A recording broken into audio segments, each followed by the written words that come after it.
నమస్తే sir. Sir RRR good bye అని మనకు ఒక పోస్ట్ చూసాం. ఏంటి దాని గురించి మీరు ఏం మాట్లాడతారు?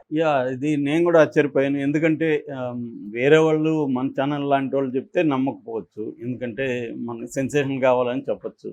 కానీ తెలుగుదేశాన్ని సపోర్ట్ చేసే ఛానల్స్ నిత్యము ఆయన ఏ ఛానల్ అయితే మాట్లాడుతుంటాడో ఆ ఛానలే నిన్న రఘురామ రాజకీయాలు గుడ్ బై అని పెట్టింది. ఇంకా దాన్ని అందుకొని ఇతర తెలుగుదేశం మీడియా కూడా పెట్టారు. కానీ ఆయన నోట్లో నుంచి నేను రాజకీయాలకు గుడ్ బై అని చెప్పలేదు. కానీ ఆయన ఆ ఇంటర్వ్యూలో వీళ్ళు తెలుగుదేశం మీడియా పెట్టిన ఇంటర్వ్యూలో ఆయన క్లియర్గా ఏం చెప్తున్నాడంటే, నాకు ఎవరూ సీట్ ఇవ్వలేదు, నాకు ఏ రాజకీయ పార్టీ కూడా నన్ను ఓన్ చేసుకోలేదు, దానికి కారణం నేను వాళ్ళ పార్టీలో సభ్యుడు కాదంట అని సెటైర్లు కూడా వేశాడు. నేను రాజకీయాల్లో గత కొంతకాలంగా జగన్కి వ్యతిరేకంగా ఆయన భాషలో ఒక నియంత అయిన జగన్కి వ్యతిరేకంగా నేను ఒక్కడే పోరాడుతున్నాను, ఎవరు పోరాడలేదు. ఇప్పుడు ఈ కూటమి ఇచ్చిన క్యాండిడేట్లు నాకు కాదని వేరే వాళ్ళకి ఇస్తున్నారు కదా, కొత్త వాళ్ళకి. వాళ్ళు ఎవరైనా నాలాగా కనీసం ఒక గొంతెత్తి ఒక మాట అన్నారా జగన్ని అని ఉంటే నేను అసలు కంప్లీట్గా రాజకీయాల నుంచి విరమిస్తాను అని కూడా ఆయన స్టేట్మెంట్ ఇచ్చాడు. అంటే క్లియర్గా ఏంటంటే రఘురామకృష్ణరాజు పరిస్థితి చాలామంది చెప్తున్నట్టు రెంటికి చెడ్డ రేవడని, లేకపోతే యూజ్ అండ్ త్రో అని ఇలా రకరకాలు అంటున్నారు. నిజానికి ఆయన్ని ఎవరూ కూడా ఉపయోగించుకోలేదు, ఆయనే ఉపయోగపడ్డాడు వాళ్ళకి. సో ఆయన ఇప్పుడు చంద్రబాబు వెళ్ళి రఘురామకృష్ణరాజు నువ్వు వచ్చి నాకు ఉపయోగపడు, జగన్ని తిట్టాను అని ఎప్పుడైనా అడిగాడా? అడగలేదు. ఆయన కోసమే ఆయన వచ్చాడు తప్ప ఆయన చెప్తున్నది ప్రజల కోసం అని. ప్రజల కోసం ఎంపీగా నువ్వేం చేయాలి? ప్రజల కోసం నీ నియోజకవర్గంలో వెళ్ళి డెవలప్మెంట్ చేయాలి. అప్పుడు నువ్వు అరెస్ట్ అయినా నువ్వు హీరో అవుతావు. సో అరెస్టుకు భయపడి ఢిల్లీలోనూ హైదరాబాద్లో కూర్చొని మాట్లాడడం ప్రజల కోసం ఎలా అవుతుంది? ఏ ప్రజల కోసం మాట్లాడాడు? నీ ఫస్ట్ బాధ్యత ఎంపీగా ఫస్ట్ కనీస బాధ్యత ఏంటంటే ఆ నర్సాపురం నియోజకవర్గ ప్రజల కోసం నువ్వు చేయడమే నీ బాధ్యత. అది వదిలేసి ప్రైమరీ రెస్పాన్సిబిలిటీ వదిలేసి ప్రతి ఒక్కడు ఏంటంటే ప్రజల కోసం అని చెప్తుంటారు. మేము ఒక్కొక్కసారి అనుకునే వాళ్ళం ప్రజలంటే ఎవరు అని. ఒక్కోసారి ప్రజలంటే నువ్వు, ఒక్కోసారి ప్రజలంటే నేనే. ప్రజలే తేలుస్తారు అన్నాను అనుకో, అంటే నేను తేలుస్తానని. ప్రజల అమాయకులు అన్నాను అనుకో, నువ్వు అన్నమాట. నేను కాదు, నేను తెలివైన వాడిని, నువ్వు అమాయకులు. అంటే నేను కాని వాళ్ళందరూ ఒక్కొక్కసారి ప్రజలు, ఒక్కోసారి నేను మాత్రమే ప్రజల్ని. కాబట్టి మనకి ఎలా కావాలంటే అలా మాట్లాడుతుంటారు రాజకీయ నాయకులు. ప్రజల మీద చేస్తారు. ఏ రాజకీయ నాయకుడికి ప్రజల మీద ఏం ప్రేమ లేదు. రఘురామకృష్ణరాజు కూడా ప్రజల మీద ప్రేమ లేదు. అంత ప్రేమ ఉంటే అతను వెళ్ళి అక్కడ ఫైట్ చేసేవాడు. ఆ క్రమంలో జగన్ అరెస్ట్ చేస్తే ఇతనికి పేరు వచ్చేది కదా, హీరో అయిపోయాడు కదా. ప్రజల కోసం ప్రజలు పనిచేస్తుంటే అరెస్ట్ చేశారు ఒక ఎంపీని అని ఉండేది కదా. అది చేయకుండా నన్ను అరెస్ట్ చేస్తారు, నన్ను చంపడానికి ట్రై చేస్తున్నారు అని ఇతను చెప్పడం తప్ప దానికి కూడా ఏం ఆధారం లేదు. అతను చంపడానికి ట్రై చేయడం, ఒక సిఐడి లాంటిది ఒక ఎంపీని చంపే పరిస్థితి ఎక్కడ ఉండదు. సో టార్చర్ చేశారని చెప్తున్నారు. అది కూడా ఇప్పటివరకు ఇక్కడ కోర్టులోనే చెప్పాడు కదా. కోర్టు కూడా దాని మీద ఇక్కడ మిలిటరీ హాస్పిటల్ కూడా పంపించింది కూడా. అది కూడా ఏం తెలియదు.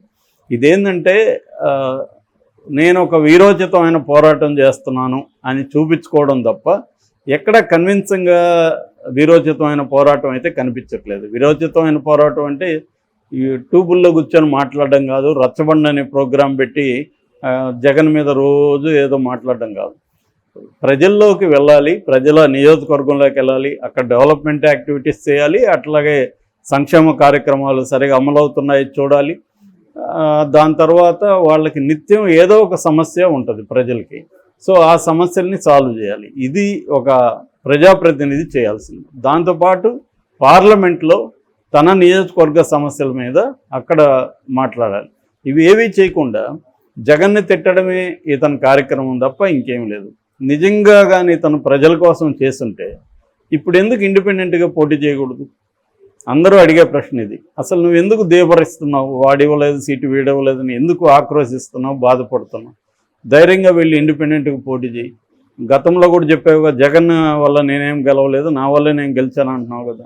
మరి ఇప్పుడైతే జగన్ మీద అప్పుడే నువ్వు ఎవరికి పెద్దగా తెలీదు, ఇప్పుడైతే నువ్వు వెరీ పాపులర్ ఫిగరు, జగన్ మీద వీరోచితమైన పోరాటాలు చేసావు. నువ్వు ఇప్పుడు ఎందుకు పోయి నిలబడి గెలవలేకపోతున్నావు? ఎందుకు ఆ ధైర్యం లేదు? అంటే ప్రజల్లో నీకు ఎందుకు లేదు? అవతలేమో అతను ఒక అనామకుడిని బీజేపీ పెట్టారని చెప్తున్నావు. మరి అట్లాంటప్పుడు నీకు గెలిచే ఛాన్స్ ఉంది కదా. ఉమాబాలకు కూడా అంత వైసీపీ ఆమెకు కూడా అంత ఏమి లేదు అక్కడ. మరి ఎందుకు ధైర్యం చేయలేకపోతున్నాడు రఘురామకృష్ణరాజు అనేది పెద్ద ప్రశ్న. రెండవది, చంద్రబాబుకి చంద్రబాబు అడగకపోయినా చంద్రబాబుకి తెలుగుదేశానికి ఓవరాల్గా కూటమికి బ్రహ్మాండంగా ఉపయోగపడ్డాడు. ఈయన ఉపయోగపడినట్టు ఇంకే సింగిల్ ఇండివిజువల్ కూడా ఉపయోగపడలేదు. సో ఆ రకంగా ఉపయోగపడినప్పుడు నైతిక బాధ్యత ఎవరిది? చంద్రబాబుది. సీట్ ఇవ్వాల్సింది. ఆయన అక్కడ ఎందుకు సీట్ ఇవ్వలేదు? ఎందుకంటే ఇది బీజేపీ అడుగుతుందనే సీట్ ఇవ్వలేదు అంటున్నారు. నిజంగా యాక్చువల్గా మనకి తెలిసిన సమాచారం ఏంటంటే రఘురామకృష్ణరాజు తెలుగుదేశంలో చేరతానని చెప్పినప్పుడు చంద్రబాబు ఆపాడని, నువ్వు ఆగు, ఈ సీటు బీజేపీకి వెళ్తుంది, అందువల్ల నువ్వు బీజేపీలో చేరితే నీకు బీజేపీ సీట్ ఇస్తుందని చెప్పాడు. అందువల్ల రఘురామకృష్ణరాజు వెయిట్ చేస్తున్నాడు. బీజేపీలో చేరాలంటే వాళ్ళకి గ్రీన్ సిగ్నల్ రావాలి కదా, అందుకని చేరలేదు. సో ఇప్పుడు ఈ బాధ్యత ఎవరిది? బీజేపీలో సీట్ ఇప్పించే బాధ్యత చంద్రబాబుది. చంద్రబాబు బీజేపీ వాళ్ళు ఈ సీటు అడిగినప్పుడు ఈ సీటు రఘురామకృష్ణరాజు అని నేను అనుకుంటున్నాను, మీరు అడుగుతున్నారు కాబట్టి మీరైనా ఆయనకి ఇవ్వండి, మీ పార్టీలో చేరడానికి ఆయనకు అభ్యంతరం లేదు అని ఈయన చెప్పుండొచ్చు కదా. పోనీ బీజేపీ ఏమన్నా ప్రతి చోట పార్టీలో పనిచేసిన వాళ్ళకే ఇచ్చిందా? పనిచేయని వాళ్ళకంతా ఇచ్చింది. ఒక్క ఈ నరసాపురం తప్ప మిగతా 5 నియోజకవర్గాలు కూడా నిలబడిన వాళ్ళు బయట నుంచి వచ్చిన వాళ్ళే. సీఎం రమేష్ కావచ్చు, పురంధేశ్వరి కావచ్చు, కిరణ్ కుమార్ రెడ్డి కావచ్చు, వీళ్ళందరూ కూడా బయట నుంచి వచ్చిన వాళ్ళు తప్ప బీజేపీలో ఇన్హెరెంట్గా బీజేపీలో ఆర్గానిక్గా ఎదిగిన లీడర్స్ అయితే కాదు. మరి అంటప్పుడు రఘురామకృష్ణరాజుకి ఎందుకు బీజేపీ ఇవ్వలేదు? ఒక ప్రశ్న. రెండో ప్రశ్న, జగన్ ఆపిచ్చాడు అని చెప్తున్నాడు. అంటే చంద్రబాబు బీజేపీలో చెప్పినా కూడా, బీజేపీకి చెప్పినా కూడా చంద్రబాబు మాట బీజేపీ క్యార్ చేయకుండా జగన్ మాట క్యార్ చేసింది. అంటే అప్పుడు కూటమి ఎందుకు ఉన్నట్టు? ఇంకా చంద్రబాబు మాట వినకుండా జగన్ మాట వింటే జగన్ కూటమికి ప్రత్యర్థి. మరి చంద్రబాబుకి బీజేపీలో వాయిస్ లేకుండా జగన్కి వాయిస్ ఉందంటే అర్థమేమి? కూటమికి డ్యామేజ్ కదా. మరి అది ఆయన ఎట్లా ఓపెన్గా చెప్పాడు ఆ విషయాన్ని? సో ఇది రెండో ప్రశ్న.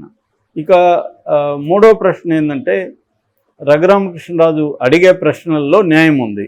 ఏం న్యాయం ఉందంటే, బీజేపీ ఎందుకు ఇవ్వట్లేదని బీజేపీ నాయకులు చెప్తున్నారంటే, ఆయన మా పార్టీ సభ్యుడు కాదు కాబట్టి ఇవ్వలేదు అంటున్నారు. కానీ పార్టీ సభ్యుడు కాని వరప్రసాద్, గూడూరు ఎమ్మెల్యే, అతను తీసుకెళ్ళి మార్నింగ్ చేరాడు, ఈవినింగ్ అంతా తిరుపతి ఎంపీకి ఇచ్చారు.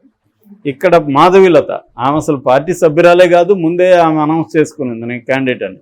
ఆమెకి ఇచ్చినాక మళ్ళీ పార్టీ సభ్యురాలైంది. సో ఇలాగా బోల్డ్ ఎగ్జాంపుల్స్ మనం దేశవ్యాప్తంగా చూపించవచ్చు. ఎవరు బీజేపీ సభ్యులు కానీ, కంగనారావు ఫర్ ఎగ్జాంపుల్, ఆమెకి ఇచ్చారు ఎంపీగా. అలాగా రఘురామకృష్ణరాజుకి ఇవ్వదలుచుకుంటే అది కారణం కాదు, అది ఆయన ప్రశ్నిస్తున్నాడు.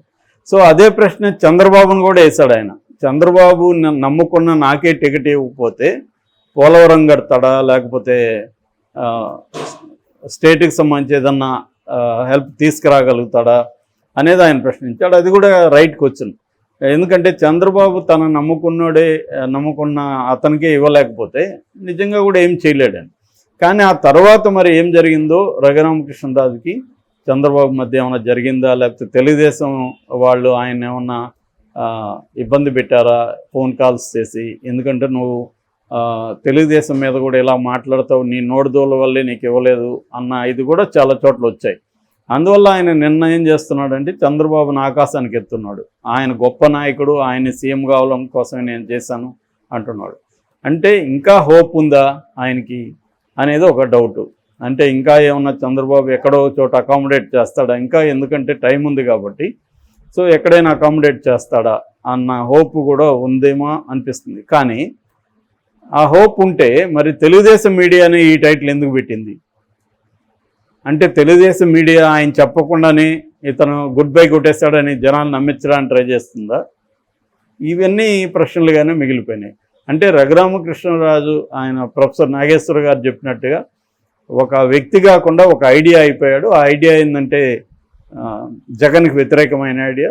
అందువల్ల ఇప్పుడు రఘురామకృష్ణరాజు అనేక ప్రశ్నల్ని జనం ముందుకు తీసుకొచ్చాడు. సో దీనికి ఆన్సర్లు అయితే ప్రస్తుతానికి లేవు. క్వశ్చన్లుగానే మిగిలిపోతున్నాయి.